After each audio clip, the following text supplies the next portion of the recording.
Hello and welcome to the ASU Minute. I'm Fred Suttles, voice of the Albany State University Golden Rams, with Scott Chancey, beat writer for the Albany Herald, covering the Golden Rams. Hey, well, the regular season's over with 8-2, and boy, that was had to be a big demoralizing kind of loss to Fort Valley State. You know, that game, 35-13, the Rams go into that game against Coach White against Coach Pittman, and Fort Valley looked like Albany State was flat most of the day, mistakes, turnovers, and it just pretty much got one-sided there. You know, the turnovers sealed the fate for the Rams in the third quarter, and they do lose it 8-2. But I guess the one good thing out of that, they did not drop a position in the region, and they're going to the playoffs again at home. So, Scott, what's your take on that? You know, I think that says a lot about Albany State's reputation nowadays in college football. I remember in 2005, they won their regular season finale against Fort Valley State, yet they dropped from second to third that season. And, I was afraid. I was thinking they might have dropped the case to as far back as, fifth, where they would have had to go on the road also. But it did not happen. The Rams are home, and they'll be on a familiar field in Albany Coliseum. And meanwhile, we're rotating around. We were in Albany Coliseum. We were at the Stanford Gymnasium, and now we're here at the Rams practice field. Yeah, practices, we get ready for the playoffs again. Like I said, when you look at that thing, the number one team in the nation and in the region, North Alabama, got beat. So I guess the committee decided, we're not going to drop this team. And they lost to West Alabama. Of course, the team that's coming here, and they didn't drop them. They didn't drop us. And West Alabama, that was good enough to earn them a playoff spot, and that's what we're playing. So that is going to be huge. So I just talked to Coach White a couple of minutes ago, and he said that they're trying to put some of those things behind them. But of course, like I said, the key games like this, turnovers, mistakes, can seal your fate, and that's something that the Rams just going to have to work on not doing in this big ball game. Well, Albany State's secondary is going to get a lot better too. I don't really know if those mistakes would have done them in. I think if they hadn't made those mistakes, I don't know. I think Fort Valley State's passing game, you could tell by the way they threw the ball against Albany State that John Pittman, who used to be the offensive coordinator at Albany State, he knew something about Albany State's defense. He was able to move the ball, make passes, and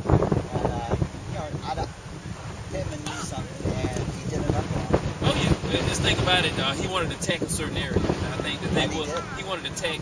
Now I read the quarterback even said it. Their quarterback Suttles, he said that we wanted to attack the safeties.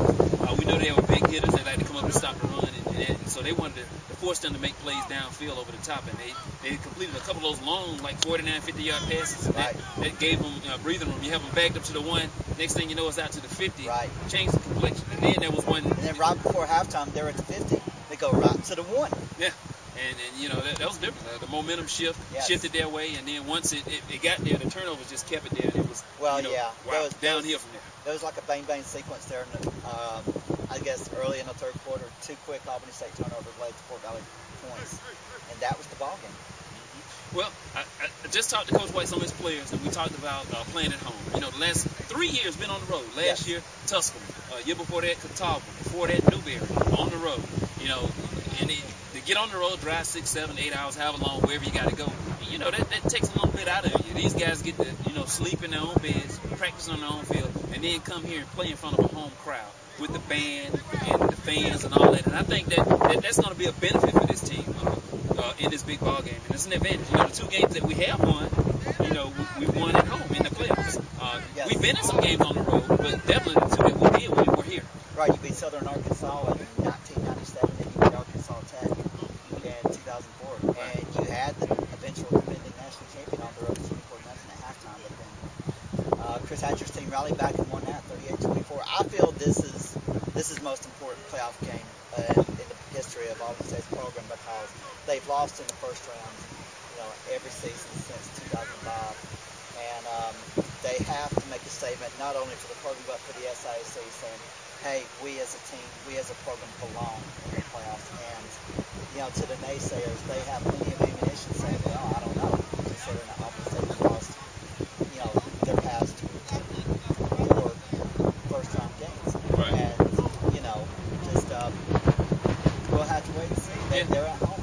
Yeah, well, you're right. The critics, the only way to shut them up is to do it on the field. Yes. And that's what you have to do. And you had an opportunity to catch up with a player. And one thing, and I think it's key, and we'll kind of lead into this. I talked to Mike Maverick-Mahalis, offensive lineman. Protecting the quarterback is going to be key.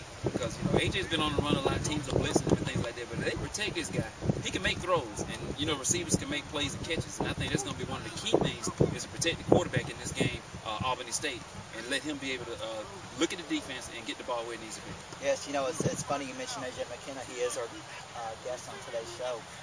AJ, you know, in the loss against Tuskegee, he did everything. He scrambled, he threw.